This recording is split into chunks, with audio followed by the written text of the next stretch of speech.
Nintendo just closed their Direct with the single biggest Zelda announcement in decades.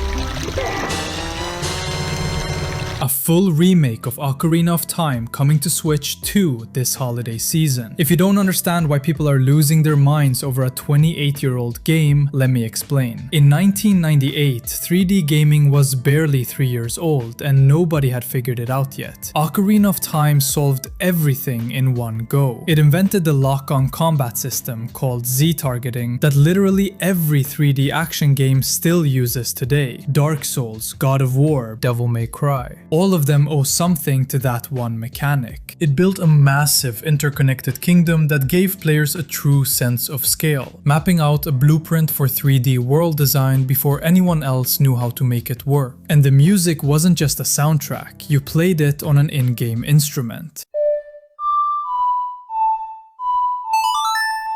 Songs you learned that solved puzzles, controlled the weather, warped you across the world. When it launched, it received perfect scores from every major publication simultaneously, something that had never happened before in gaming. It is still the highest rated game ever made to this day. Every open world RPG you've played, every 3D action game with a camera that actually works, they all trace their DNA back to this grey cartridge on a console most people have long forgotten. But to understand why grown adults are genuinely emotional right now, there was a land called Hyrule, created. I can't. Oh my god! Look, dude.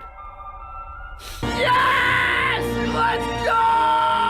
you need to understand what this game meant to a generation. Millennials didn't just play Ocarina of Time, they lived inside it. At a time before the internet, before guides, before anything, figuring out the water temple alone in your bedroom at age 8 felt like a genuine personal achievement. The people tearing up over this announcement aren't being dramatic. They're watching the defining experience of their childhood get a second life, and realizing how much they missed it without ever knowing it. And here's the thing nobody is talking about enough. This game is going to land directly against GTA 6.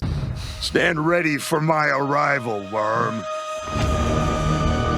Every other studio in the industry has cleared the holiday window for Rockstar. GTA 6 launches November 19th, and the entire gaming calendar moved out of its way, except Nintendo. Fans are already speculating a November 20th release for Ocarina of Time, one day after GTA 6, which would align perfectly with the original game's launch date of November 21st, 1998. Nintendo isn't afraid of GTA 6. They're releasing on a different platform, to a different audience, and they have the one game that can actually compete for attention. 2026 is already one of the greatest years gaming has ever seen, and it just got even better. For people who were there in 1998, this is everything. For everyone else, your time has finally come.